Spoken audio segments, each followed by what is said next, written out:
Assalamualaikum warahmatullahi wabarakatuh. Assalatu wassalamu ala asrafil anbiya'i wal mursalin sayyidina wa habibina wa syafiina nabiyuna Muhammadin sallallahu alaihi wasallam la nabiyya ba'dah. Rabbi israh li sadri wa yassir li amri wa hlul 'uqdatam min lisani yafqahu qawli amma ba'du. Para sahabat ikhwan fillah, kita jumpa lagi dengan Hasan Madura di sini.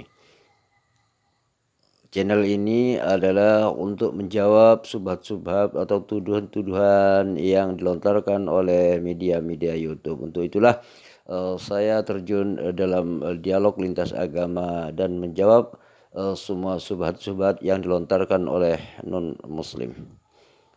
Yuk dukung terus channel ini, mudah-mudahan bagi Anda yang mendukung dicatat sebagai orang yang mendukung channel, yang mendukung dakwah.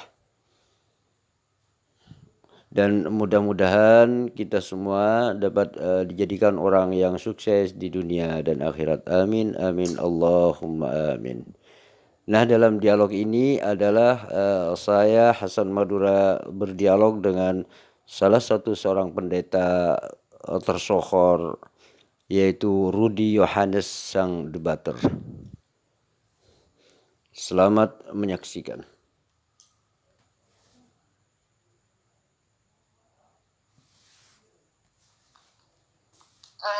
Diskusi ini kita bagi 5 tahap. Yang pertama adalah opening statement, dan yang kedua adalah tanya jawab dari masing-masing narasumber. Ya, kita kasih waktu untuk narasumber bertanya 1 menit, dan untuk menjawab kita kasih waktu 5 menit. Dan yang ketiga itu adalah kita saling memberikan kesempatan untuk kedua narasumber untuk melakukan atau mengadu argumen, ya, secara terbuka. Dan tentunya juga setelah itu ada closing statement dan tanya jawab antara narasumber dengan para peserta. Oke, untuk kelancaran acara ini mohon untuk semua peserta tolong diikuti tata tertibnya, ya. Tolong kalau seandainya ada yang ingin bertanya atau menjawab mungkin bisa dilakukan dengan cara sopan dan santun. Oke, untuk menyikat waktu, kita masuk ke tahap pertama, itu adalah opening statement. Untuk opening statement ini saya berikan kesempatan untuk Bang Rudy dulu deh untuk membuka open statement nih, Bang. Oke, silakan Bang Rudy. Minggu lalu aku gantian Pak Madura dulu. Oke, Bang Hasan, ya. Oke, Bang Hasan, silakan open statement Bang Hasan. Oke. Untuk Bang Hasan mau opening statement, silakan Bang. Oke, assalamualaikum warahmatullahi wabarakatuh. Waalaikumsalam warahmatullahi wabarakatuh.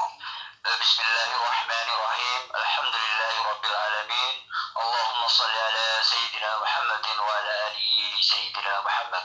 Rabbi shrah li sadri wa yassir li amri wa hlul 'uqdatam min lisani yafqahu qawli. Tawassalna bi jahi Syekh Abdul Qadir Al-Jilani. Wal yatalaffaf wa la yushirunna bikum ahada. Terima kasih kepada moderator dan seluruh kru SKN yang memberikan waktunya hingga diperkenankan berdialog dengan sang debater yang tak asing lagi bagi saya. Saya kagum kepada beliau karena sudah melanglang dan terkenal di menjadi YouTuber gitu. Saya sebenarnya tidak mewakili umat Islam secara umum. Saya hanyalah orang yang fakir pengetahuan, fakir ilmu, dan orang yang saya adalah sebagai orang yang haus akan ilmu perbandingan agama, begitu aja gitu. Oke, masih ada 3 menit Bang Hasan. Oke, siap. Mungkin singkat saja, ya. Dialog malam ini judulnya adalah karakteristik. Ini berkaitan dengan tauhid. Tauhid itu sebenarnya dibagi menjadi 3. Ada uluhiyah, rububiyah, dan asma wa sifat. Saya lebih tertarik membahas tentang asma wa sifat. Tuhan itu sebenarnya pasti mengaku dirinya sebagai Tuhan. Nah, jika ada Tuhan yang tidak mengaku dirinya sebagai Tuhan atau hanya mengaku sebagai utusan, maka menurut saya tidak layak untuk dituhankan. Tuhan dalam Islam itu sangat jelas dan mudah dipahami dan diyakini sebagai yang maha tinggi, yang nyata, yang esa, yang maha abadi, pencipta, yang maha kuat dan maha tahu, maha penentu takdir.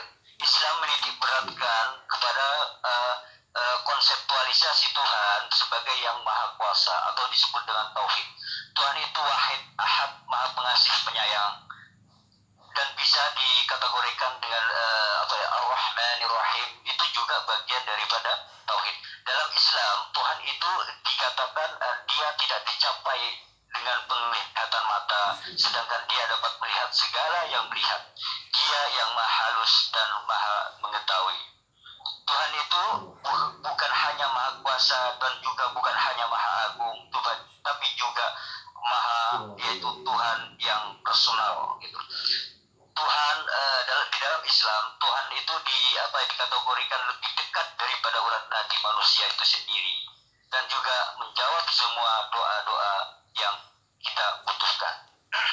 Seperti yang saya katakan tadi, Tuhan pasti mengaku dirinya sebagai Tuhan.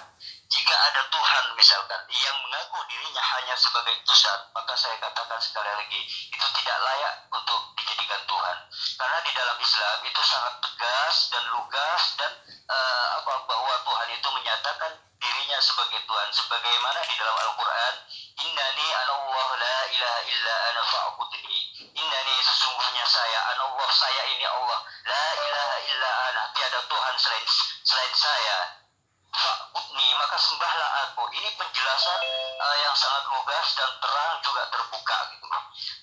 Seperti juga di dalam, kalau saya lihat di dalam Perjanjian Lama, Ulangan 32, 39, itu juga berterus terang gitu. Aku Allah yang Esa, sedangkan Yesus tidak pernah mengaku dirinya sebagai Tuhan. Apakah kita layak dijadikan Tuhan? Ini menurut saya sih kurang pas gitu, karena Tuhan harus mengaku dirinya sebagai Tuhan gitu.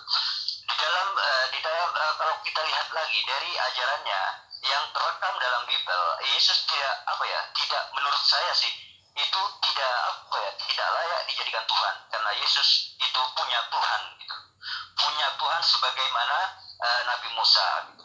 Musa berkata dalam Ulangan 6 ayat 4, dengarlah hai orang Israel, Tuhan itu Allah kita, Tuhan itu Esa.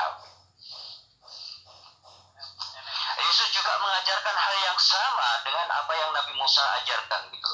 Dalam Markus 12 ayat 29, Yesus berkata, dengarlah hai Israel, Tuhan Allah kita, Tuhan itu Esa. Nah, ketika ada kalimat kita di dalam kalimat Yesus itu sendiri, itu berarti Yesus juga punya Tuhan. Dalam ayat ini Nabi Musa dan Yesus sama-sama punya Tuhan. Tetapi kenapa bisa beda ketika Kristen orang terima kasih. Bang Rudi Ana, silakan Bang untuk opening statementnya Bang, 5 menit ke depan berikan waktunya nih Bang. Silakan Bang Rudi. Ya, terima kasih. Sekarang kita akan berbicara karakteristik Tuhan. Kalau dari segi orang Kristen, Tuhan yang kami sembah itu sudah sangat amat jelas bahwa Dia adalah Tritunggal. Kami memahami konsep Tritunggal. Ya, konsep Tritunggal itu bukan ada ketika Rasul Paulus ada, tidak. Tetapi sejak Kejadian 1 ayat 1, Kejadian 1 ayat 2, dan Kejadian 1 ayat 3, bahwa di dalam diri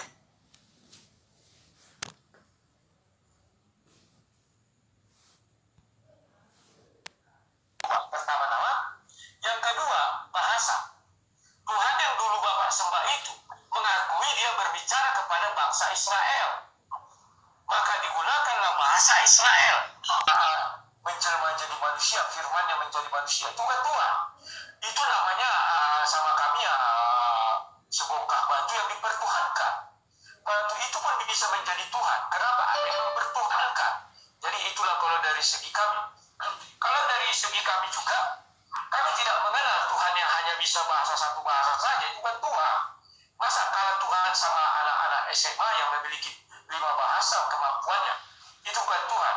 Nah, kalau dari segi kami juga, bukanlah Dia Tuhan kalau Dia memuji manusia dan manusia tidak memuji Dia. Itu lucu. Itu dalam iman kami ya.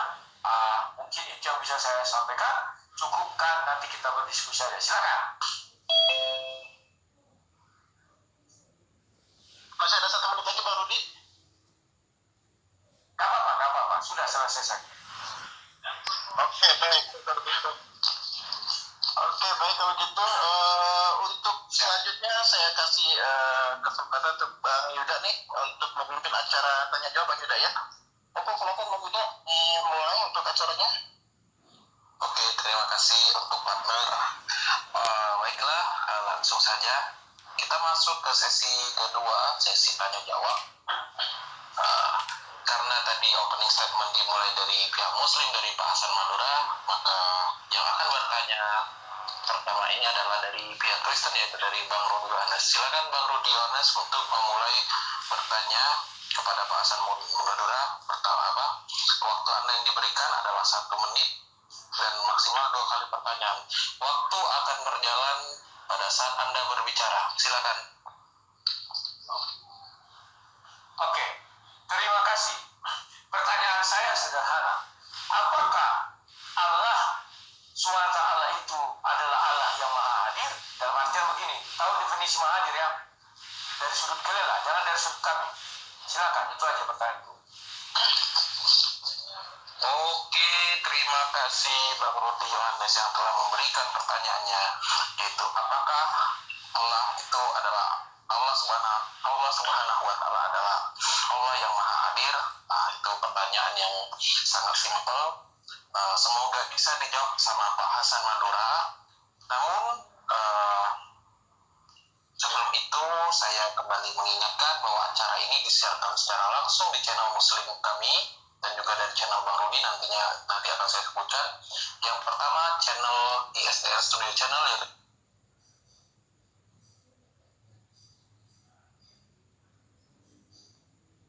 Islam Channel, Hasan Madura Channel, Islam Bersaudara 01 Channel, dan dan channelnya Bang Rudi, Sang Debaters Channel. Bagi teman-teman yang ingin bergabung bisa di-subscribe ke 5 channel-channel ini, dan bagi yang ingin menonton bisa dilihat di channel-channel YouTube kami. Dan bagi yang ingin memberikan kritik, saran, atau pengajuan diri untuk menjadi narasumber di Zoom IGSDN ini, silakan hubungi call center kami, yaitu +1-463-600-9009 melalui WhatsApp. Dan bagi yang ingin masuk atau bergabung menjadi partisipan, link Zoom kami tidak pernah berubah, tetap sama seperti yang dicantumkan dalam tiap undangan. Baiklah, kita kembali kepada acara. Dipersilakan untuk Pak Hasan Madura memberikan jawaban atas dari pertanyaan Bang Rudi, dan waktu yang akan Anda berikan 5 menit, dan waktu akan dimulai pada saat Anda berbicara. Silakan Pak Hasan. Terima kasih. Begini, pertanyaannya menurut saya sangat bagus sekali ya. Apakah Allah Subhanahu wa Ta'ala ini maha hadir? Nah, di dalam ajaran Islam, di dalam seperti yang saya jelaskan tadi, di dalam asma'ul sifah itu ada 99 nama Allah Subhanahu wa Ta'ala yang kita harus ketahui. Salah satunya adalah al-hadir, yaitu maha hadir. Allah itu maha hadir. Nah, ketika menjabarkan kalimat hadir di sini belum tentu terlihat itu. Belum tentu terlihat, karena hadirnya Allah meliputi segala sesuatu yang ada di dalam alam semesta ini gitu. Nah, yang dimaksud dengan maha hadir ini adalah ilmu pengetahuan Allah. Pengetahuan Allah itu meliputi segala, bahkan hati, unek-unek, bahkan detak jantung Pak Rudi pun Allah mengetahui segala apa yang Pak Rudi katakan gitu. Al-hadir tidak harus menjelma gitu. Nah, ketika Tuhan itu menjelma, ketika misalkan Tuhan menjelma menjadi manusia, nah ini adalah sebuah perubahan menurut saya. Nah, perubahan inilah yang menjadi masalah jika kita dikatakan Tuhan itu harus menjelma, berubah menjadi manusia. Contohnya gini, segala sesuatu yang berubah ini tidak abadi gitu. Nah, segala sesuatu yang tidak abadi menurut saya tidak pantas disebut sebagai Tuhan gitu. Nah, segala sesuatu perubahan apapun, baik itu berubah dalam wujudnya, berubah dalam sifatnya, berubah dalam segala hal, berubah apapun, itu menurut saya tidak layak dijadikan Tuhan, karena Tuhan itu maha abadi, maha kekal. Nah, hadir di sini adalah ilmu Allah, kehadiran Allah meliputi segala apapun yang tersembunyi, apapun rahasia, apapun yang kita rahasiakan, dan apapun yang terlihat. Seperti yang saya tadi bicarakan di closing statement, Allah itu melihat segala penglihatan, dan Allah maha halus juga, maha mengetahui segala sesuatu. Allah tidak dapat dicapai oleh penglihatan mata. Itulah jawaban saya tentang atas pertanyaan Pak Rudi Yohanes yang sedang ditanyakan. Ketika misalkan Tuhan itu berubah menjadi manusia, itu tidak abadi. Sekali lagi saya katakan, segala sesuatu yang berubah itu tidak abadi, dan segala sesuatu yang tidak abadi tidak layak dituhankan. Itu jawaban saya. Terima kasih. Masih ada? Di dalam ajaran Islam selain Tuhan itu maha hadir juga disebut dengan maha mengetahui. Bukan berarti Tuhan maha mengetahui di sini juga bukan tidak berarti Tuhan itu belajar ilmu pengetahuan. Tidak, Tuhan maha mengetahui tanpa belajar, tanpa apa. Tuhan maha mengetahui karena Tuhanlah sumber dari ilmu pengetahuan, segala ilmu pengetahuan.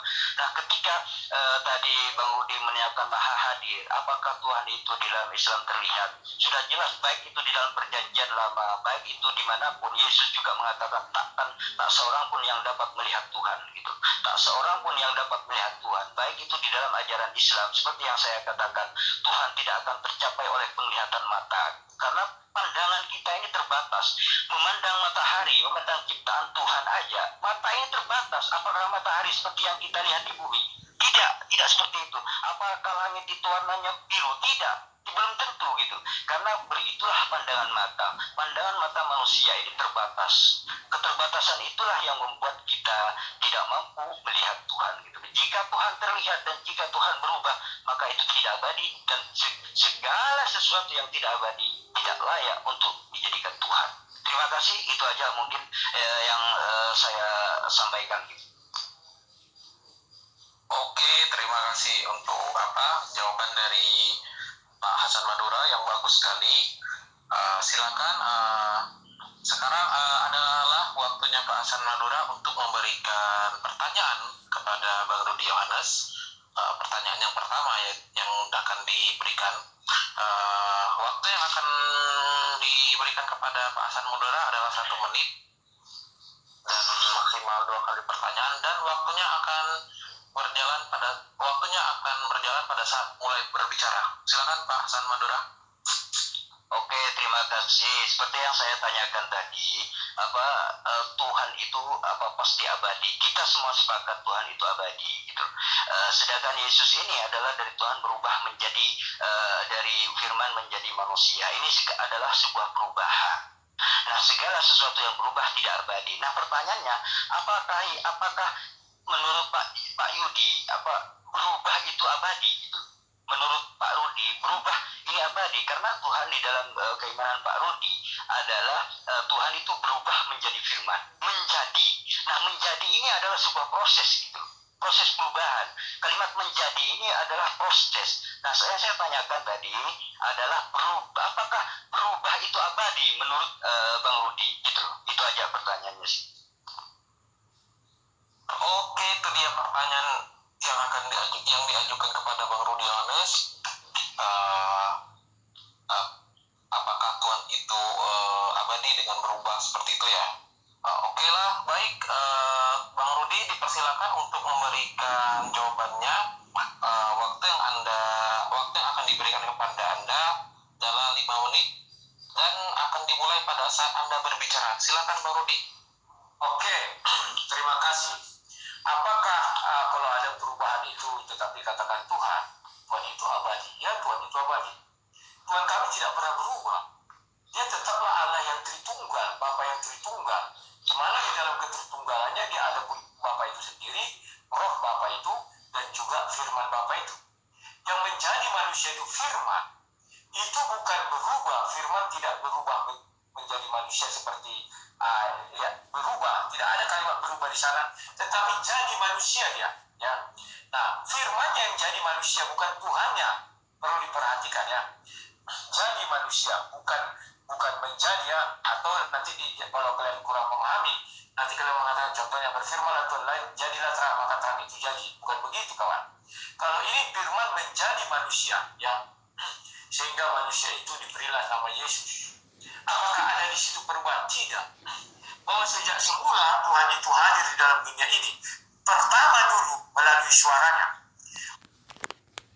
Nah, Bang Rudi Yohanes ini tadi mengatakan bahwa Tuhan di dalam kekristenan itu tidak berubah gitu. Tetapi faktanya di dalam kekristenan sendiri, di dalam Yohanes 1 butir ke-1 itu mengatakan pada mulanya adalah firman bersama-sama dengan Allah, firman adalah Allah itu sendiri. Artinya di sini firman itu adalah Allah sendiri menurut keyakinan orang Kristen. Nah, kemudian firman inilah yang menjadi daging gitu loh.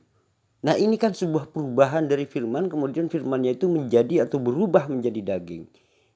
Ini sebenarnya Pak Rudi sudah sudah apa ya, sudah kontradiksi dengan Bibelnya itu sendiri seperti demi untuk menjawab Pak Rudi ini apa ngalor ngidur tidak sesuai dengan kitab sucinya sendiri. Yuk naik lanjut. Orang tidak bisa melihat Tuhan. Oke, benar. Tetapi suaranya yang didengar. Dan suara itu dikatakan dari zaman dulu kala. Dikatakan, ya Tuhan, ya Tuhan. Padahal dia tidak ada wujudnya. Suaranya aja didengar. Sama seperti Pak Hasan Madura sekarang. Saya nggak pernah lihat wujud Hasan Pak Madura ini.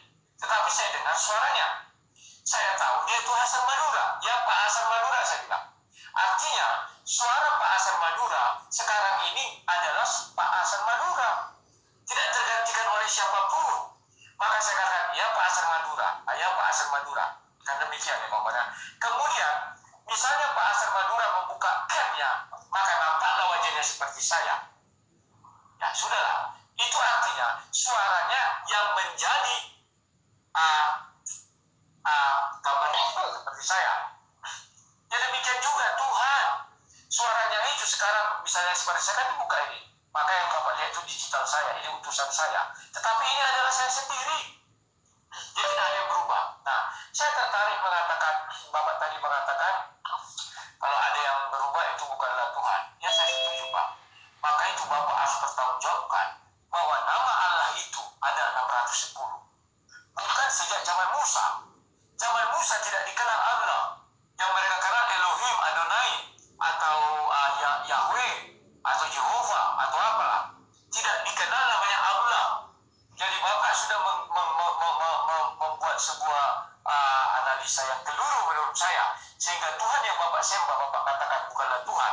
Karena sudah memiliki perubahan nama. Kemudian, ketika di zaman Musa, Tuhan yang Bapak sembah, Allah SWT yang Bapak sembah, dulu berbahasa Ibrani. Setelah Nabi Muhammad datang, berubah jadi berbahasa Arab. Artinya ada perubahan. Maka di situ Bapak menyangkal dia Tuhan. Bukan saya, Bapak yang menyangkal. Aduh Pak Rudi, di situ itu bukan Tuhannya yang berubah, tetapi bahasanya orang Israel sama bahasanya orang Arab, bukan Tuhannya yang berubah di situ gitu loh ya. Kalau saya tidak mengatakan itu dasarnya, tetapi Bapak mengatakan apabila sesuatu itu tidak kekal, maka dia bukanlah Tuhan. Saya setuju dengan Bapak. Tetapi bukan saya yang menyangkal, saya hanya menyetujui saja. Bapak yang menyangkal ketuhanan Tuhan Bapak. Karena dari uraian saya sudah 2 kali berubah. Pertama nama, yang kedua bahasa. Tuhan yang dulu Bapak sembah itu mengakui dia berbicara kepada bangsa Israel. Maka digunakanlah bahasa Israel. Kemudian berubah. Ketika datang kepada orang Arab, berubah menjadi bahasa Arab. Kan sudah berubah Pak. Aduh, itu bukan berubah Pak Rudi, itu bahasa orang yang berubah itu. Jadi bahasanya Musa dengan bahasanya orang Arab gitu loh. Bukan Tuhannya yang berubah gitu loh. Tetapi kalau di dalam kekristenan itu kan Tuhannya yang berubah. Firman berubah menjadi daging gitu loh. Jadi ini bukan bahasa orang loh, tetapi firmannya itu Tuhannya sendiri yang berubah menjadi manusia gitu loh. Tetapi kalau Anda mengatakan kemudian Tuhan berfirman kemudian kepada Nabi Musa dan Nabi Musa ini menjelaskan dengan berbahasa Ibrani. Apakah ini Tuhannya? Bukan. Ini bahasanya Nabi Musa gitu loh untuk menyampaikan kepada kaumnya. Ketika misalkan di dalam Al-Quran Allah berfirman kemudian di dalam Al-Quran tertulis bahasa Arab seperti itu, cara Nabi Muhammad SAW itu menyampaikan kepada kaumnya agar kaumnya mudah mengerti seperti itu. Bukan Tuhannya yang berubah Pak Rudi gitu loh. Bukan Tuhannya. Kalau di dalam kekristenan kan sudah jelas Pak Rudi, itu Tuhannya yang berubah menjadi sesosok daging, sesosok manusia gitu. Seperti itu loh Pak Rudi. Yuk naik lanjut. Nah, takutnya saya kalau itu yang Bapak buat jadi patokan, banyak yang berubah Pak. Gak usah takut, gak berubah ndak kecuali dalam kekristenan Pak Rudi. Bahwa dahulu orang memiliki kiblat itu ke Baitul Maqdis, kemudian diubah menjadi ke Ka'bah, Mekah. Itu berubah juga. Nah, memangnya Baitul Maqdis dan Mekah itu Tuhan menurut Anda gitu? Jadi apa ya? Apakah Baitul Maqdis dan Anda Anda ketika memahami tentang ajaran Islam, apakah Anda mengira bahwa Baitul Maqdis atau dengan Mekah itu Tuhan menurut Anda? Bukan. Cuman kiblat Pak Rudi gitu. Nah, kalau di dalam kekristenan itu kan Tuhannya yang berubah Pak Rudi. Jangankan berubah, jangankan sampai mati, Tuhan mengalami mati ya. Jadi berubah aja sudah tidak kalau saya tidak bisa untuk menuhankan gitu loh. Tuhan itu kan al-haya, itu maha maha hidup. Ternyata Tuhan yang Tuhannya Pak Rudi itu mengalami kematian. Yesus ini mengalami kematian. Jadi kalau sudah mengalami kematian itu tidak disebut dengan maha hidup gitu loh. Seperti itu loh Pak Rudi. Lay. Banyak yang berubah kalau kita mau mengatakan perubahan-perubahan itu. Tetapi bukan saya yang membuat kriteria itu, tetapi Bapak. Artinya Bapak ingin mengatakan kepada semua orang bahwa Tuhan yang Bapak sembah bukanlah Tuhan, karena dia berubah-ubah. Oke, sekian dan terima kasih. Yang berubah itu bukanlah Tuhan di dalam ajaran Islam. Cuman panggilan orang gitu loh. Contohnya gini. Ketika saya memanggil Tuhan dengan sebutan ya Allah ya Gusti, ya Allah ya Tuhan kami. Apakah itu saya yang memanggil seperti itu gitu loh, bukan Tuhannya yang berubah. Gimana sih pemikiran pemahaman kamu tentang hal ini Pak Rudi, ya ampun. Oke, terima kasih Bang Rudi. Waktunya masih ada 40 detik. Mungkin ingin ditambahkan sepatah dua patah kata. Tambahkan. Tadi Bapak juga saya minta menjelaskan apa itu, apakah Tuhan yang Bapak sembah itu maha adil. Bapak sulit membedakan. Jangan bertanya dulu ya Bang Rudi. Ya, silakan ya. Oke, silakan. Ya. Bapak tadi sulit membedakan maha adil dengan maha tahu. Nah ini. Sehingga saya belum dapat jawaban itu. Nanti itu perlu Bapak jelaskan lebih lanjut nanti aja. Aduh, sebenarnya begini Pak Rudi. Sebenarnya saya sudah menjawab al-hadir maha hadir itu sendiri. Tapi Pak Rudi gak paham gitu. Apakah terlalu tinggi ketika saya menjelaskan gitu loh. Jadi okelah akan saya sesuaikan dengan kemampuan Pak Rudi ya. Begini ya. Pertama itu ya, kita jangan condong pada sebuah penyembahan berhala Pak Rudi. Artinya jangan ketika disebut hadir itu mata kita itu harus melihat gitu loh. Jangan, karena di dalam Al-Qur'an, karena di dalam ajaran Islam itu sendiri katakan Allah itu tidak tercapai dengan penglihatan mata, tetapi Allah itu maha melihat segala penglihatan, seperti itu. Allah itu tidak dapat dilihat gitu loh. Tetapi Allah adalah maha melihat segala sesuatu yang melihatnya, seperti itu ya. Artinya Allah itu tidak dapat terlihat gitu loh. Allah ini tidak dapat terlihat oleh pandangan mata manusia, maksud saya seperti itu Pak Dadi. Kan beda di dalam ajaran Pak Rudi sebagai seorang Kristen, beda kan. Jadi ketika disebut hadir itu harus nampak oleh mata, kan seperti itu. Nah, kalau memang harus nampak oleh mata, bisakah Pak Rudi sekarang menghadirkan Tuhan Bapak Rudi? Saya ingin melihat gitu loh. Apakah bisa Pak Rudi menampakkan kepada saya tentang Tuhan Pak Rudi? Kalau memang Pak Rudi Tuhan Pak Rudi itu bisa terlihat dan bisa hadir. Pak Rudi sendiri kan sebenarnya cuma mendengar kata orang seperti itu. Dan Pak Rudi sendiri tidak pernah melihat wujud Yesus, gak pernah kan? Gak pernah kan? Masa Tuhannya Pak Rudi gak hadir-hadir? Kalau dalam pemahaman hadir itu Pak Rudi harus melihat, berarti perlihatkan kepada saya kalau Tuhannya Pak Rudi itu adalah hadir gitu. Nah, inilah yang sebenarnya Pak Rudi tidak pahami. Jadi kalau orang itu sudah condong pada sebuah kesesatan, kepada sebuah penyembahan terhadap berhala, maka seperti itu akibatnya. Semua akan harus terlihat gitu loh. Padahal Pak Rudi sendiri sebenarnya tidak melihat Yesus itu sendiri, seperti itu. Ya,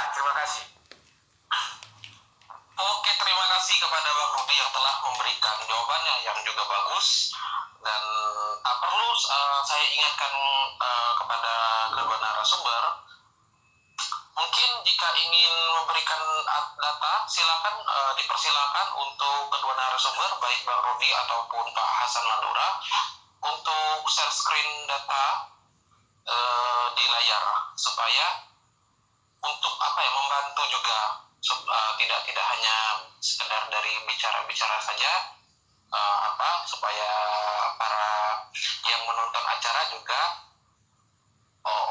tahu ternyata dia berbicara berdasarkan data dan dalil. Oke, kita lanjutkan kepada acara. Sekarang tadi Bang Rudi menjawab ya. Sekarang waktunya kembali kepada Bang Rudi untuk memberikan pertanyaannya yang kedua kepada Pak Hasan dengan waktu 1 menit, maksimal 2 kali pertanyaan, dan waktu akan berjalan pada saat Anda mulai berbicara. Silakan Bang Rudi. Oke, terima kasih. Saya tetap bertanya kepada Pak Hasan itu mengenai Allah SWT itu Maha Hadir. Coba gambarkan atau jelaskan bagaimana kemahahadiran Allah SWT itu di dalam diri Pak Hasan Madura atau di dalam dunia ini. Saya ingin tahu kemahahadirannya itu bagaimana. Karena saya takut ya Bapak sulit membedakan Maha Tahu dengan Maha Hadir.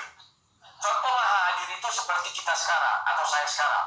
Gambar saya muncul di sini, misalnya menonton di tempat saya 796.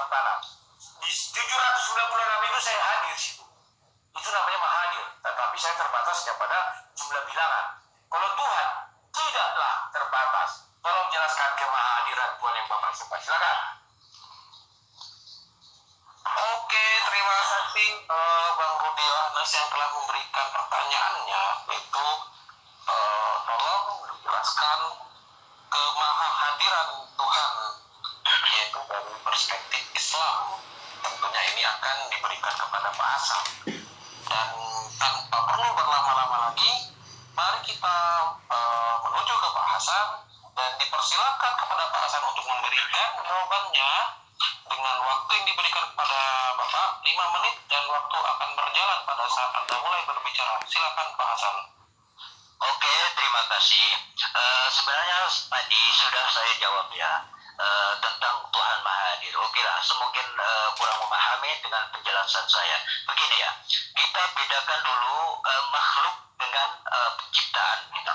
Makhluk ini adalah makhluk yang membutuhkan sebuah ruang dan waktu atau tempat. Kalau makhluk itu pasti membutuhkan tempat gitu.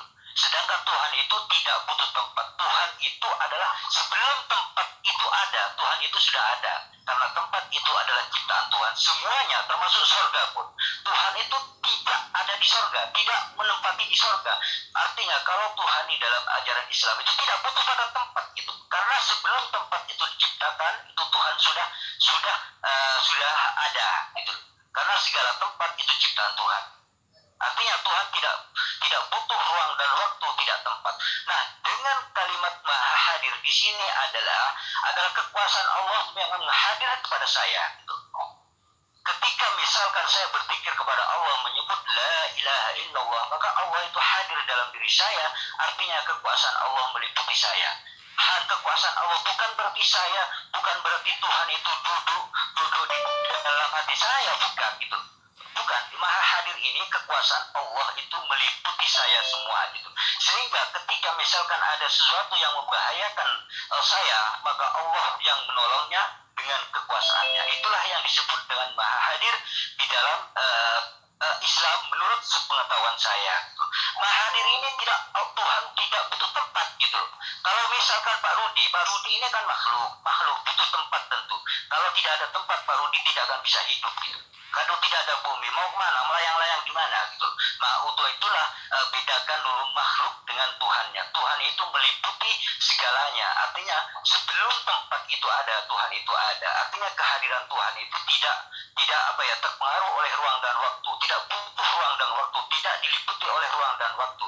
Artinya ketika disebut Maha Hadir, itu kekuasaan Allah hadir pada diri saya, sehingga saya bisa melakukan sesuatu berkat kekuasaan Allah Subhanahu wa Ta'ala. Itulah penjelasan saya tentang Maha Hadir. Sebenarnya tadi Pak Rudi juga mengatakan seperti misalkan Allah berfirman kepada orang Israel berbahasa Israel, Allah berfirman kepada orang Arab berbahasa Arab, seperti itu. Nah begini, sebenarnya itu yang berubah itu bukan ini, yang berubah itu bahasanya orang, bukan Tuhannya yang berubah gitu. Nah beda dengan Yesus. Di sini Yesus firman itu kan dikatakan Allah sendiri. Kalau orang Kristen firman itu adalah Allah katanya. Firman itu adalah Allah sendiri. Artinya di sini Tuhannya ini yang berubah menjadi manusia, kan begitu. Tuhannya yang menjadi, karena firman adalah Tuhan itu sendiri menurut ajaran Kristen. Nah, berarti ketika firman berubah menjadi manusia, artinya Tuhan menjelma menjadi manusia atau Tuhan menjadi manusia. Ini sebuah perubahan. Awalnya bukan manusia, kemudian menjadi manusia gitu. Awalnya tidak ada daging, kemudian menjadi daging. Awalnya ini semua adalah selain butuh tempat. Tuhan Anda, Pak Rudi, selain butuh tempat juga berubah gitu. Baik dalam sifat, baik dalam pandangan, baik dalam penglihatan, semuanya berubah. Nah, pertanyaan saya adalah, apakah segala sesuatu yang berubah itu bisa dikategorikan abadi? Karena apa? Karena dalam pandangan saya ada sesuatu yang berubah tidak layak disebut sebagai Tuhan. Karena Tuhan itu menurut ajaran Islam, Tuhan itu abadi, kekal, tidak akan berubah baik wujud maupun sifatnya gitu. Tidak akan ada yang berubah bagi Tuhan. Ketika Anda mengatakan orang Israel berbahasa Israel, ibarat ya. Ketika saya orang Indonesia mengatakan Tuhan yang Maha Agung, ini kan bahasa Indonesia. Apakah Tuhannya berubah? Tidak. Saya memanggilnya cuma dengan berbahasa Indonesia gitu. Tuhan yang Maha Agung, Tuhannya tetap abadi, tidak berubah, juga tidak ada perubahan sama sekali. Cuma saya memanggil dengan versi bahasa lain gitu. Ini tidak berubah gitu. Jadi saya cuma memanggil dengan bahasa yang saya kuasai, yaitu bahasa Indonesia gitu. Tuhannya tidak berubah gitu. Nah, itulah penjelasan yang disebut dengan Maha Hadir di sini adalah kekuasaan Allah hadir pada diri saya. Bukan berarti Tuhan itu harus nongkrong di dalam manusia, tidak. Karena jika Tuhan nongkrong di dalam manusia, maka Tuhan butuh tempat, itu namanya. Jika Tuhan berada di dalam diri manusia, maka Tuhan itu butuh tempat, butuh ruang, dan juga butuh waktu. Maka itu tidak layak dianggap sebagai Tuhan gitu. Itulah yang bisa saya sampaikan aja gitu. Oke, terima kasih Pak Hasan Madura yang telah memberikan jawaban yang sangat bagus. Mungkin Pak Hasan nanti pada saat bagian terakhir menjawab, mungkin Pak Hasan bisa memberikan ini ya, share screen ya. Tadi sudah saya ingatkan kepada kedua narasumber. Oke, baiklah. Sekarang kita kembali kepada Pak Hasan, namun untuk bertanya kepada Bang Rudi. Kali ini Pak Hasan dipersilakan untuk memberikan pertanyaannya yang kedua kali kepada Bang Rudi dengan waktu yang seperti biasa 1 menit dan maksimal 2 kali pertanyaan, dan waktu akan berjalan pada saat Anda mulai berbicara. Silakan Pak Hasan. Oke, terima kasih.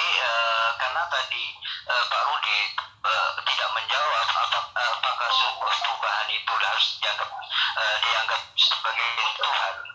Mungkin saya beralih ke pertanyaan lain aja. Begini, Tuhan itu pasti mengaku dirinya sebagai Tuhan, sementara Yesus tidak pernah mengaku dirinya sebagai Tuhan. Begitu. Nah, seperti yang di dalam ajaran Islam, Innani Allah, ini tegas mengaku dirinya sebagai Tuhan. Nah, pertanyaannya, kenapa Pak Rudi berani menuhankan Yesus sementara Yesus tidak pernah mengajarkan dirinya sebagai Tuhan? Gitu. Menurut saya, sesuatu yang tidak pernah mengajarkan dirinya sebagai Tuhan tidak layak dijadikan Tuhan. Gitu. Orang yang mengaku dirinya sebagai Tuhan harus kita seleksi, gitu. Harus kita pelajari, gitu. Apakah benar-benar Tuhan atau bukan, gitu. Nah, sementara Yesus tidak pernah mengaku dirinya sebagai Tuhan, kenapa Anda Tuhan kan, gitu. Ini bukan kesalahan Yesus menurut saya, tetapi kesalahan orang yang percaya Yesus sebagai Tuhan. Kenapa Pak Rudi berani mengatakan Yesus sebagai Tuhan? Oke, waktunya habis kan? Baiklah, itu dia pertanyaan yang diberikan pertanyaan dari Pak Hasan yang akan diajukan kepada Bang Rudi, yang nantinya akan dijawab sama Bang Rudi. Namun sebelum itu, saya kembali mengingatkan bahwa acara ini disiarkan secara langsung di channel-channel kami. Yang pertama, channel resmi kami yaitu ISDN Studio Channel, Muslim Channel, Nyom Nyom Channel, Ngaji Metal Channel, Yayi Haidar Aqua Channel, Penegak Islam Channel, Sahabat TV Channel, Islam Bersaudara 01 Channel, dan dari channelnya Bang Rudi juga, yaitu Sang Debaters Channel. Oh ya, dari channelnya Pak Hasan juga saya kelewatan, Hasan Madura Channel. Silakan bagi teman-teman yang ingin bergabung bisa di subscribe channel-channel ini, dan bagi yang ingin menonton bisa dilihat di channel-channel YouTube kami, dan bagi yang ingin memberikan kritik, saran, atau pengajuan diri untuk menjadi narasumber di Zoom ini seperti yang sedang berlangsung sekarang ini, silakan hubungi call center kami, yaitu +1 463 600 9009. Kembali WhatsApp dan nomornya tertera di layar atas ya, kalau di YouTube ya. Dan bagi yang ingin masuk atau bergabung menjadi partisipan, link Zoom kami tidak pernah berubah, tetap sama seperti yang dicantumkan dalam tiap undangan acara ini.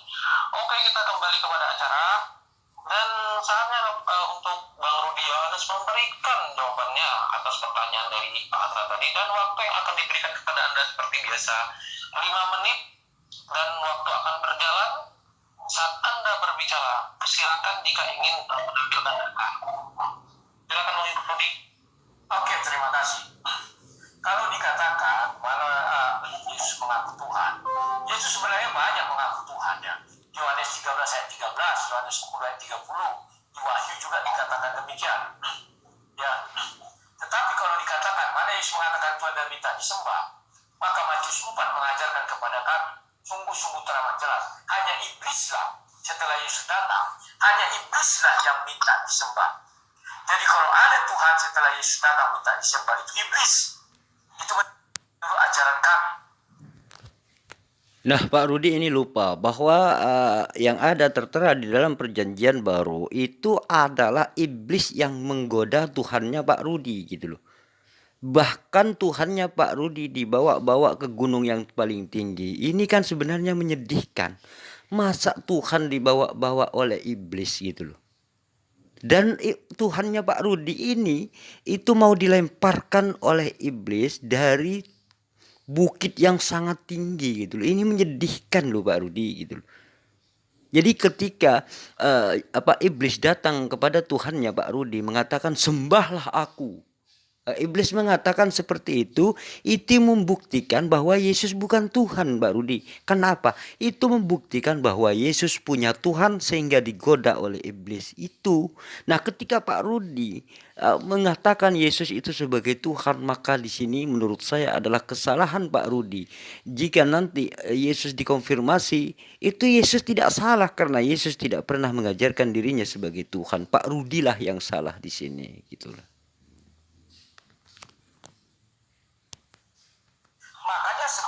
Itulah sebabnya Yesus tidak pernah marah.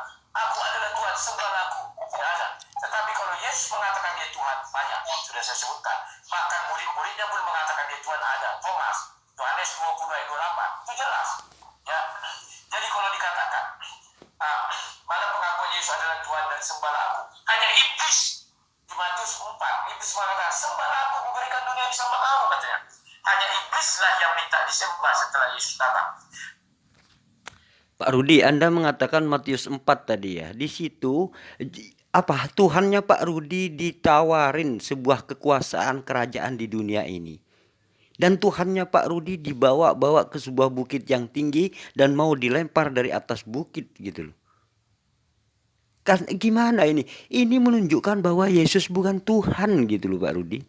Yang digoda oleh iblis, yang dibawa-bawa oleh iblis itu Tuhan Anda. Masa Tuhan yang disebut dengan Maha Kuasa seperti itu Pak Rudi? Itu menunjukkan bahwa Yesus punya Tuhan gitu loh. Dan iblis menawarkan kerajaan dunia gitu loh. Tuhan kok ditawari kerajaan dunia? Apa ini gitu loh Pak Rudi? Yuk next lanjut. Ketika orang Majus datang, tidaknya Yesus mereka datang menyembah tanpa diperintah, tanpa dimintakan, sembahlah enggak ada. Setelah Yesus datang, siapapun menurut iman kami yang minta disembah itu adalah iblis.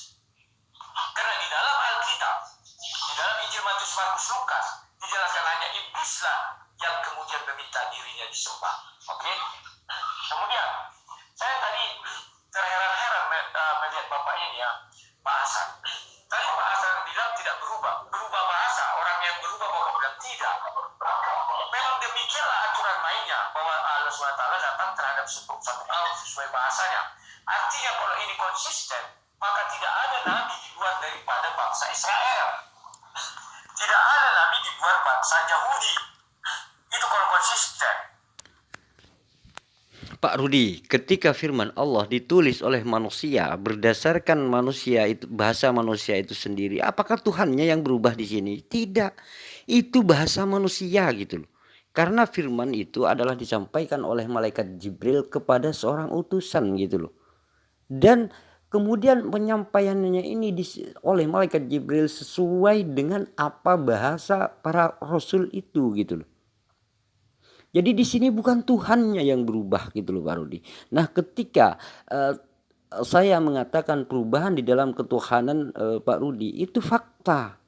Karena apa? Karena di dalam ketuhanan Pak Rudi itu Tuhannya yang berubah menjadi manusia. Artinya kan gini, di dalam Yohanes pasal 1 butir ke-1 itu kan dikatakan pada mulanya adalah firman. Firman bersama-sama dengan Allah, firman adalah Allah. Nah kemudian disitulah kemudian dia itu menjadi daging, artinya menjadi manusia. Ini kan Tuhannya Pak Rudi yang berubah gitu. Nah segala sesuatu yang berubah Pak Rudi itu tidak pantas disebut sebagai Tuhan. Ya, apalagi Yesus pernah mati gitu loh. Ini kan aduh, ya ampun, yuk.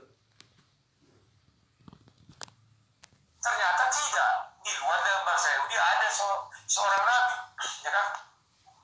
Kemudian mengenai nama, dahulu pun namanya apa, setelah berjalannya waktu berubah namanya. Itu sudah satu perubahan. Kemudian tadi mengenai Maha Hadir, sampai detik ini pun saya tidak melihat apa kemahadiran Tuhan yang Bapak sembah. Kuasanya Bapak bilang hadir dalam diri Bapak. Buktinya masuk nih Pak. Banyak orang Islam yang mengimani seperti Bapak misalnya hadir dalam diri Bapak itu. Bapak bilang kalau ada celaka saya terhindar. Banyak yang mati celaka. Banyak yang begini begodong. Nah kalau Pak Rudi mengatakan al-hadiru itu maha hadir di dalam ajaran Islam kan seperti itu Pak. Jadi kekuasaan Allah itu hadir meliputi saya. Ketika saya mau bergerak itu adalah kekuasaan Allah yang menggerakkan saya kan seperti itu. Bukan berarti Tuhan nongkrong di dalam diri manusia Pak Rudi. Kekuasaan Allah lah yang hadir di situ gitu loh. Nah kalau Pak Rudi meyakini bahwa maha hadir, bahwa Tuhan itu hadir di dalam keyakinan kekristenan Pak Rudi. Kalau Anda mengatakan kalau disebut Tuhan maha hadir kemudian Tuhan nongkrong di dalam hati Pak Rudi, kok banyak orang Kristen yang celaka juga gitu loh Pak Rudi. Padahal Tuhannya nongkrong di dalam hatinya orang Kristen gitu loh. Kok banyak yang kecelakaan, ditabrak kereta api kadang gitu loh Pak Rudi. Berarti Tuhannya ikut ditabrak di situ kan gitu loh. Nah inilah yang Pak Rudi tidak pahami. Pak Rudi ini sebenarnya sudah menjauh melenceng dari ajaran yang benar gitu. Jadi kalau Bapak bawakan itu Bapak kesulitan sendiri. Kemudian Bapak mengatakan kalau Tuhan punya ruang, punya tempat, itu bukan Tuhan. Pak, Bapak sadar nggak apa yang Bapak ucapkan? Bahwa Allah SWT itu bertahta di dalam arsi, di dalam ars. Ya, bahwa dikatakan as itu letaknya di mana? Di atas air. Ya, ayatnya itu banyak Pak. Bapak bisa cari, terutama di surah 11 ayat 7 itu ada mengenai ars itu, dan di Yunus surah 10 ayat 3 juga ada, dan macam banyak itu Pak. Ya, jadi kalau Bapak bilang mengenai ruang dan waktu itu, ya begitulah Kak. Nah Pak Rudi, Anda berbicara tentang ars. Ars ini adalah kekuasaan Allah seperti itu loh Pak Rudi.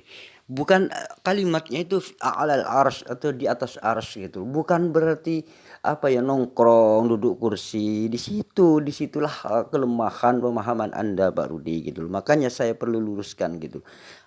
Artinya kekuasaan Allah itu meliputi segalanya termasuk aras pun gitu. Jadi di sini Pak Rudi kalimat-kalimat metafor seperti itu memang tidak paham gitu loh. Segala sesuatu oleh Pak Rudi ini mau diambil mentah-mentah gitu loh. Artinya mau dimaknai secara harfiah semua. Ketika ada di atas ars, dikira pandangan Pak Rudi, apa yang ada di dalam benaknya Pak Rudi memikirkan seperti apa, seperti Yesus, seperti itu. Itulah kekeliruan atau ketidakpahaman Pak Rudi terhadap Tuhan di dalam Islam, seperti itu. Makanya saya luruskan, ketika adalah kalimat al-a'lal ars, artinya di atas ars. Artinya kekuasaan Allah itu meliputi, pengetahuan Allah atau kekuasaan Allah meliputi segalanya, termasuk meliputi ars gitu. Kalau misalkan dikatakan ars itu di atas air, itu no problem, karena ars itu sendiri adalah ciptaan Allah, seperti itu Pak Rudi. Ciptaan Allah gitu loh. Jadi gak apa-apa kalau misalkan arsnya di atas air apa segala, itu ars, bukan Tuhannya ya. Karena Tuhan di dalam Islam itu tidak butuh pada tempat gitu loh. Karena apa? Arsy itu sendiri adalah ciptaan Tuhan gitu loh Pak Rudi. Ciptaan Tuhan gitu loh. Kemudian pengakuan sudah, mahadir sudah, butuh tempat sudah. Oke, sudah. Semua sudah saya jawab, saya cukupkan sekian. Terima kasih. Masih ada 1 menit 30 detik, Bang Rudi. Ya nggak apa-apa. Cukupkan saja, karena ada yang mau bahas lagi. Karena Ini baik kalau begitu. Baik sekali ternyata Bang Rudi ini ya, menginfakkan waktunya kepada saya. Oke, terima kasih Bang Rudi. Itu adalah jawaban dari Bang Rudi yang cukup bagus, namun masih ada 1 menit, tadi 1 menit 30 detik kan.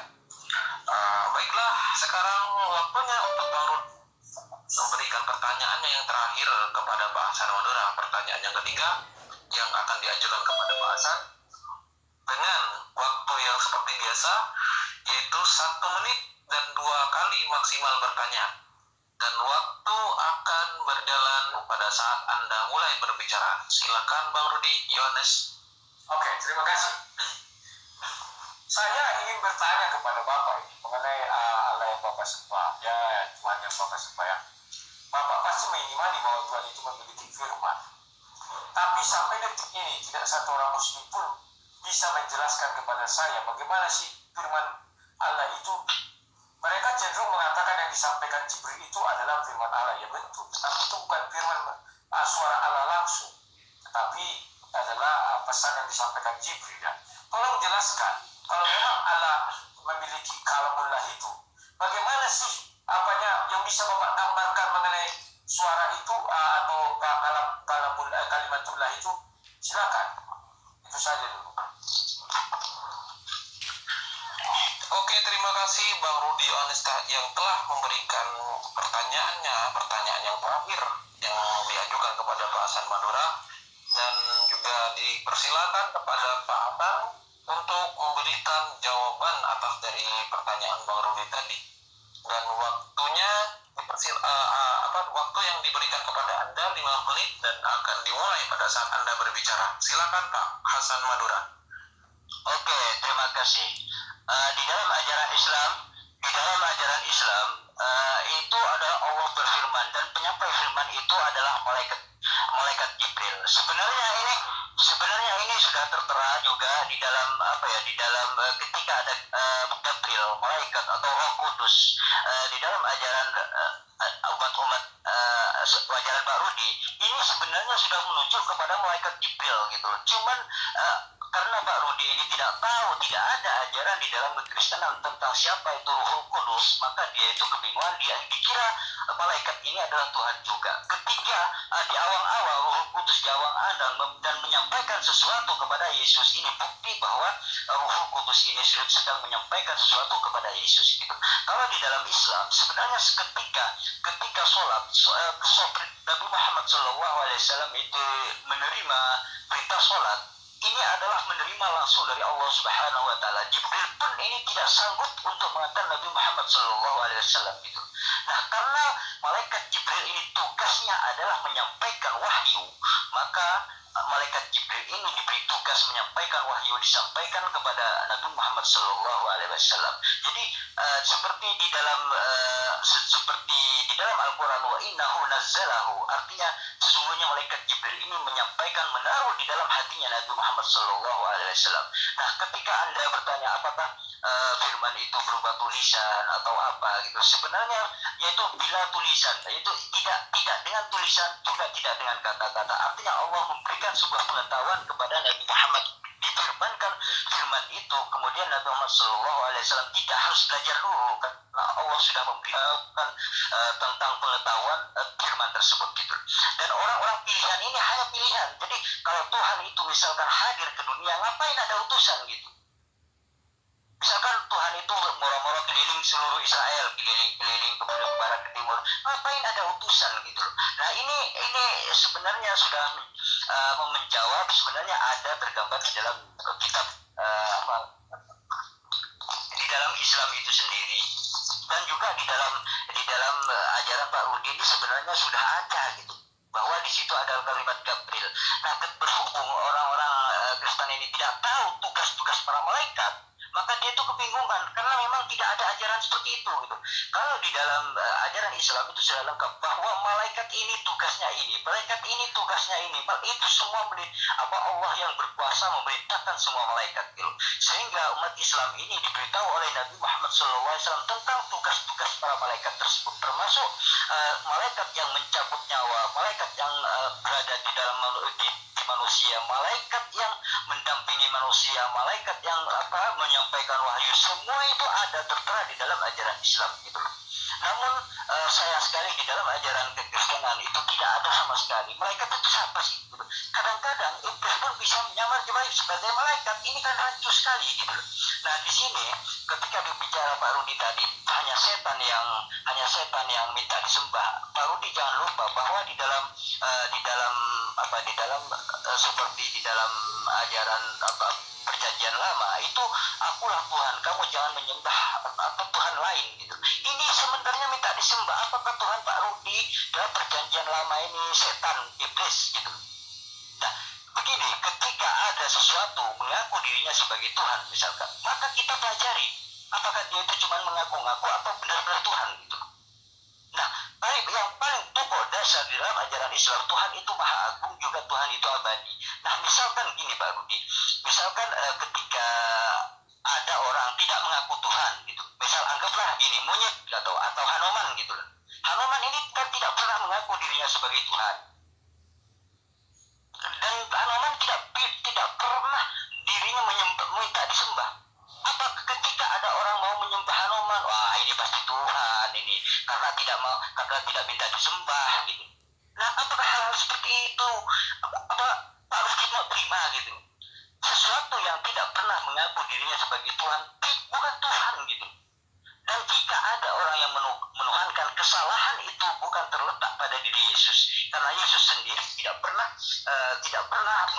mengaku dirinya sebagai Tuhan. Kenapa ada orang lain yang menuhankan? Nah ini kesalahan ini bukan pada diri Yesus, tetapi orang yang menuhankan. Orang yang menuhankan itulah hanya klaim gitu, hanya mengklaim Yesus sebagai Tuhan gitu. Kenapa? Karena Yesus juga tidak pernah mengaku dirinya sebagai Tuhan. Aku ini Tuhan gitu, tidak pernah gitu. Nah, ketika misalkan suatu saat Yesus diminta pertanggungjawaban oleh Allah Subhanahu Wa Taala, maka Yesus akan berkata, "Oke ya, oke. Ini kok 233 masih di layar saya." Sudah habis Pak, waktunya. Oh ya, terima kasih. Iya. Oke, terima kasih Pak Hasan Madura yang telah memberikan jawabannya yang bagus sekali, sebagaimana yang dijelaskan di dalam Bible bahwa kata Yesus ada tertulis engkau harus menyembah Tuhan Allahmu, dan juga dalam Al-Quran sembahlah Tuhanku, sesungguhnya Allah Tuhanku dan Tuhanmu, sembahlah Dia, begitu ya, itu dalam Al-Quran dan juga dalam Bible. Baiklah, sekarang bagian Pak Hasan untuk memberikan pertanyaan kepada Bang Rudi yang terakhir, karena sebentar lagi kita akan memasuki sesi battle ya. Silakan Pak Hasan memberikan pertanyaan yang terakhir kepada Bang Rudi. Waktu pertanyaan 1 menit, maksimal 2 kali pertanyaan, dan waktu akan dimulai pada saat Anda mulai berbicara. Silakan Pak Hasan. dengan Yesus gitu loh. Kenapa? Yesus tidak pernah mengaku dirinya sebagai Tuhan, dan juga bahwa maka umat Islam mengaku mempercayai sebagaimana yang Yesus katakan gitu. Nah, pertanyaan saya, seperti yang tadi Pak Rudi tidak menjawab pertanyaan saya. Yesus tidak pernah mengaku dirinya sebagai Tuhan. Kenapa dituhankan? Dan Pak Rudi mengatakan, Yesus mengaku Tuhan. Gitu. Saya tidak, ketika saya membaca Bible, itu tidak pernah satu pernyataan pun Yesus itu mengaku dirinya sebagai Tuhan. Tidak ada. Nah, kenapa Anda tuhankan? Misalkan gini, ketika muridnya, ya Tuhan, itu sebenarnya bukan kepada Yesus, itu reaksi muridnya karena kaget. Ibarat gini, Pak Rudi ini bertemu saya, gitu loh. Ya Tuhan, Pak Rudi, apakah Pak Rudi ini Tuhan? Bukan, ini reaksi kekagetan saya. Gitu. Pertanyaannya, kenapa Pak Rudi bisa menuhankan Yesus? Gitu. Yesus tidak pernah mengaku dirinya sebagai Tuhan, gitu loh. Itu pertanyaan saya, gitu. Waktunya habis azan dan sudah berbunyi bunyi bunyi burung sedang mematuk ya. Baiklah, sekarang waktunya untuk Bang Budi memberikan pertanyaan. Namun sebelum itu, saya pribadi mengatakan bahwa acara ini disiarkan secara langsung di channel-channel kami, channel Muslim dan juga channelnya Bang Rudi.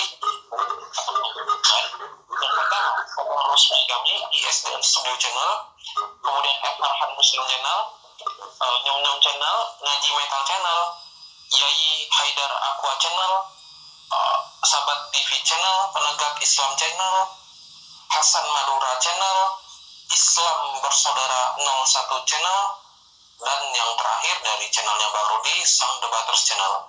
Bagi teman-teman yang ingin menonton acara ini, bisa disimak secara langsung karena acara ini disiarkan secara langsung di semua channel yang melive-kan acara ini. Dan bagi partisipan ataupun netizen yang berada di live chat, jika ingin memberikan pengajuan diri untuk menjadi narasumber ataupun ingin memberikan kritik, saran, silakan hubungi call center kami yaitu +1 463 600 900 melalui WhatsApp. Dan nomornya tentu tertera di atas ya, di atas layar kalau di YouTube. Dan bagi teman-teman yang ingin bergabung menjadi partisipan, link Zoom kami tidak pernah berubah, tetap sama seperti yang dicantumkan dalam tiap undangan acara ini. Baiklah, kita kembali kepada acara, dan sekarang waktunya untuk Bang Rudi memberikan jawabannya yang terakhir, karena sebentar lagi kita akan masuk ke sesi battle. Silakan Bang Rudi, berikan jawabannya yang terbaik untuk yang terakhir ini. Waktu Anda 5 menit dan akan berjalan pada saat Anda mulai berbicara. Silakan Bang Rudi. Oke, terima kasih. Kalau ditanya, kenapa saya menuhankan Yesus padahal Yesus tidak ada mengaku dirinya adalah Tuhan? Siapa bilang? Saya sudah jelaskan. Yohanes 10 ayat 30, aku dan Bapa adalah satu. Kemudian orang Yahudi melempari Yesus. Dan Yohanes 10 ayat 33-34 mereka mengatakan, bukan karena perbuatan baik kami melempari engkau, tetapi karena engkau menyetarakan diri dengan Bapa, dengan Tuhan, dengan Allah. Ya, artinya di situ Yesus mengaku, akulah Allah itu setara. Sudah. Yohanes 13 ayat 13. Kamu mengatakan, kamu benar bahwa aku adalah guru dan Tuhan. Kemudian ketika Thomas mengatakan, ya Tuhan, Theos, Yohanes 20 ayat 28, Yesus tidak membantah itu. Aku bukan Tuhan, Thomas. Jangan panggil aku Tuhan. Ada itu. Nah, begitulah Pak Rudi. Itu sebuah klaim. Itulah yang saya katakan bahwa Pak Rudi ini mengklaim. Jadi ketika ada kalimat metafor misalkan seperti yang Bapak Rudi katakan bahwa aku dan Bapak adalah satu. Itu metafor sebenarnya, bukan benar-benar satu sebenarnya. Jadi misalkan gini Pak Rudi ya. Misalkan ada sebuah keluarga atau istri Pak Rudi dengan Pak Rudi. Saya dan istri saya adalah satu. Itu bukan berarti Pak Rudi disebut istri juga disebut suami gitu. Bukan seperti itu Pak Rudi. Itu metafor kalimat seperti itu. Nah, kalau memaknai kalimat metafor seperti itu kemudian dimaknai secara harfiah, maka disitulah letak penyimpangan keyakinan Pak Rudi. Seperti itulah. Itu bukan menunjukkan bahwa Yesus mengaku Tuhan di situ gitu loh. Nah, ketika murid-muridnya mengatakan ketika misalkan muridnya mengatakan ya Tuhan, Apa kabar Yesus? Misalkan seperti itu. Itu sebenarnya bukan kepada Yesus yang mengatakan Tuhan. Untuk itulah karena muridnya tidak tertuju kepada Yesus, maka Yesus tidak menolak seperti itu. Tidak menolak. Karena apa? Itu sebenarnya adalah kekagetan muridnya. Karena apa? Karena mendengar. Karena apa? Mendengar bahwa Yesus ini ditangkap dan mau dibunuh gitu loh, atau disalib. Tiba-tiba muncul di hadapan muridnya, maka tentu saja kaget gitu loh. Ya Tuhan, itu bukan ke Yesus Tuhannya itu. Di sinilah letak kesalahan Pak Rudi gitu loh. Ketika memaknai kalimat Tuhan itu sendiri. Apakah Yesus pernah mengajarkan dirinya sebagai Tuhan? Tidak pernah gitu. Itu hanya klaim Pak Rudi. Itulah yang saya sebut dengan sebuah klaim seperti itu.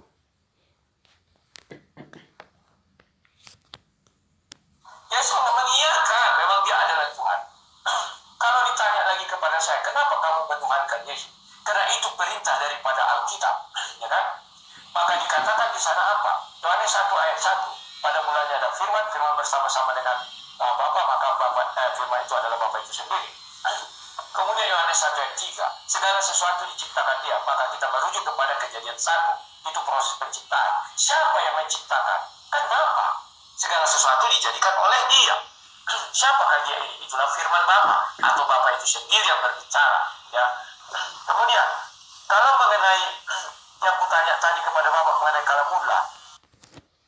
Nah, Pak Rudi, Anda mengatakan, Anda menyebut adalah Yohanes 1 pasal 1 butir ke-1 kan seperti itu. Pada mulanya adalah Tuhan, pada mulanya adalah firman. Kemudian Anda merujuk kepada Yohanes 1 pasal 1 butir yang ketiga. Di situ Yesus belum ada gitu loh Pak Rudi. Belum ada. Yesus ini belum diciptakan pada saat itu. Karena apa? Karena di dalam Yohanes 1 itu Yesus itu adanya ketika di ayat 14 gitu loh Pak Rudi. Ayat 14-nya yang ada Yesus, baru Yesus. Nah, ketika kalimat ketika ada firman sebelum ayat 14 itu bukan merujuk kepada Yesus. Itu klaim Anda sebenarnya. Itu klaim Anda sebenarnya. Jadi ketika misalkan firman telah menjadi daging, ini sebenarnya kalimat metafor gitu loh. Sama aja sebenarnya. Firman menjadi alam semesta. Firman ini menjadi menjadi ikan. Itu hanya kalimat metafor. Artinya sebuah pengungkapan gitu loh. Bukan berarti benar-benar menjelma gitu loh. Bukan. Inilah yang tidak Pak Rudi pahami.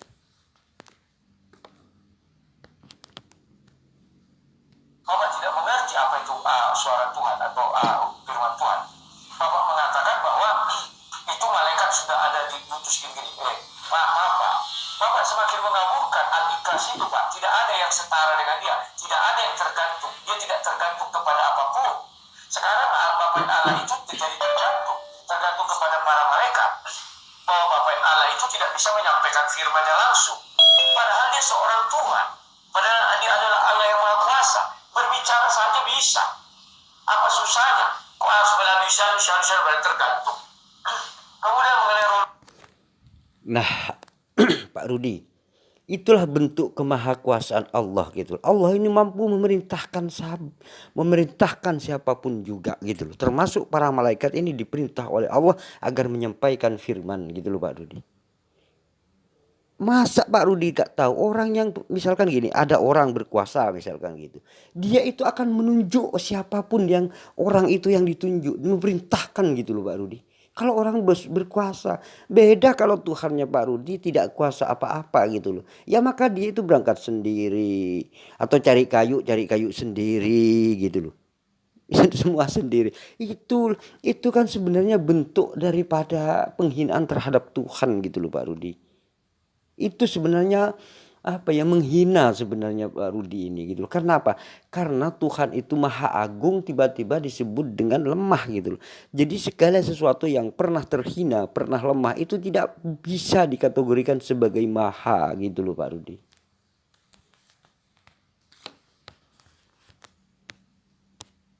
Kudus.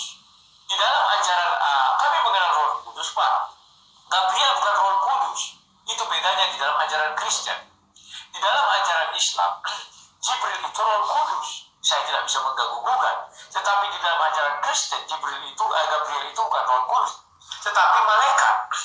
Kalau Roh Kudus itu adalah Roh Bapa yang diutus ke dalam diri manusia. Jangan katakan ketika zaman Yesus atau Paulus itu tidak. Zaman Mazmur 55 ayat 11 sudah dikatakan bahwa Raja meminta agar tidak keluar Roh Kudus yang di dalam dirinya. Jadi Roh Kudus itu ada di dalam diri kami, Pak. Jadi kalau kami mengatakan bahwa Tuhan yang kami sembah maha hadir, memang maha hadir. Dia ada di dalam diri setiap manusia, yaitu dengan Roh Kudus. Nah Pak, artinya ketika Tuhan Bapa itu tidak ada, benar-benar ada atau nongkrong di dalam diri manusia, itu membuktikan bahwa Tuhan Anda ini butuh tempat, Pak Rudi. Nah, segala sesuatu yang butuh tempat itu tidak layak untuk dituhankan. Karena masih butuh ruang, waktu, dan tempat gitu loh. Sedangkan di dalam ajaran Islam, Tuhan itu tidak butuh itu. Karena apa? Tempat, waktu, dan segala sesuatu itu ciptaan Allah. Sebelum ciptaan ini ada, Allah itu sudah ada gitu loh. Kalau Tuhan Anda Pak Rudi cuman berada di sorga, kemudian dari sorga turun nongkrong di sorga, kemudian dari sorga nongkrong di dalam hati manusia, itu semua dari tempat lain ke dalam manusia. Itu ketika Pak Rudi mengatakan Tuhannya berada di dalam diri Pak Rudi, itu menunjukkan bahwa Tuhannya lebih kecil daripada Pak Rudi. Nah, ketika Pak Rudi mengatakan bahwa Tuhannya itu berada di dalam sorga, itu artinya lebih dulu sorganya daripada Tuhannya Pak Rudi. Itulah yang harus Pak Rudi renungi gitu. Ya, kalau Bapak saya nggak tahu hadirnya bagaimana atau ya sejenisnya. Kemudian perjanjian lama, saya kan sudah katakan Pak, setelah Yesus datang, di zaman perjanjian lama saya tidak pernah memungkiri bahwa Tuhan mengatakan dia Tuhan yang wajib disembah, pantas disembah. Tetapi setelah Yesus datang, itu tidak ada lagi. Yang minta disembah hanya satu di dalam Bible itu, itulah iblis. Kemudian Yesus mengatakan hanya Allah saja yang wajib, Tuhan yang Bapa yang di surga yang harus disembah. Ya, itulah sebabnya saya katakan tolong kalimat saya diingat. Nah, Pak Rudi ya, saya ajarin Anda ya, saya injili Anda ya. Yang Yesus yang Anda katakan bahwa iblislah yang minta disembah. Nah, peristiwa itu sebenarnya ketika iblis menggoda atau mencoba Yesus. Artinya Tuhan Anda inilah yang dibawa-bawa oleh iblis gitu loh. Kemudian Tuhan Anda inilah yang ditawari seluruh kerajaan dunia oleh iblis. Kemudian Tuhan Anda inilah yang disuruh menyembah iblis oleh iblis itu sendiri gitu loh. Jadi iblis ini menawarkan sebuah kerajaan dunia kalau Yesus ini mau menyembah iblis. Nah, ini menunjukkan bahwa Yesus di sini punya Tuhan sehingga iblis menggodanya. Seperti itu loh Pak Rudi. Bahkan ketika itu Yesus mengatakan, nyahlah kamu iblis, sembahlah Allah saja yang esa, hanya kepada Dia saja kamu berbakti. Nah, pada situasi seperti itu Yesus masih sempat menyuruh iblis agar supaya menyembah Allah gitu loh. Yesus gak berkata, hei iblis sembah aku. Tidak seperti itu gitu loh. Tetapi Yesus menyuruh agar iblis itu sadar, agar iblis itu menyembah Allah gitu loh. Masa iblis aja disuruh menyembah Allah sedangkan Pak Rudi tidak? Gimana sih? Malah Pak Rudi menyembah Yesus. Ini kan bertentangan dengan ajaran Yesus gitu loh Pak Rudi. Tidak pernah lagi. Nah, itu semua sudah saya uraikan Pak ya. Jadi kalau ada nanti kita habis ini kan ada lagi video kalau salah ya. Nah, ini sudah semuanya. Kemudian masih ada waktu 1 menit ya.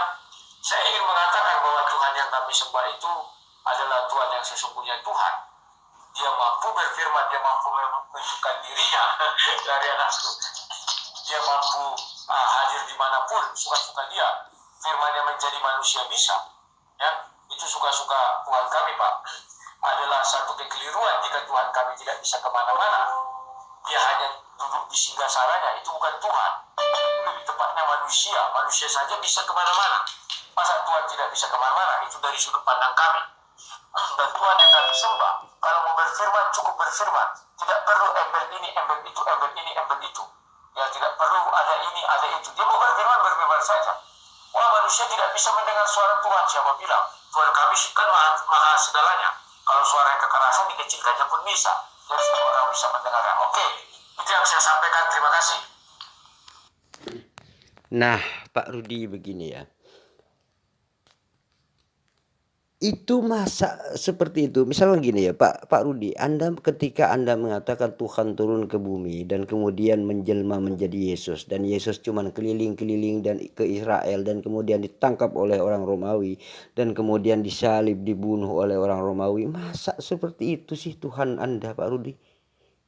Cobalah renungkan itu, Pak Rudi. Masa Tuhan seperti itu gitu loh. Tuhan itu maha hebat, maha dahsyat gitu. Nah, kalau sudah kejadiannya seperti yang Anda sembah ini, Pak Rudi, itu menunjukkan kehinaannya gitu loh, Pak Rudi. Maka setelah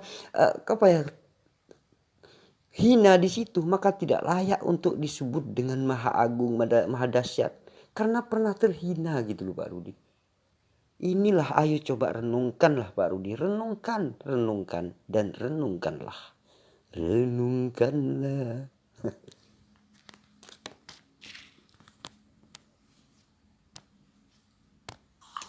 Iya, terima kasih Bang Rudi Yohanes yang telah memberikan jawabannya yang terakhir kali ini yang bagus sekali. Dan dengan berakhirnya jawaban dari Bang Rudi ini, maka berakhir juga sesi kedua ini. Namun bukan berarti acara ini belum selesai ya teman-teman. Hanya berakhir sesinya saja, karena kita akan masuk ke sesi ketiga, yaitu sesi battle.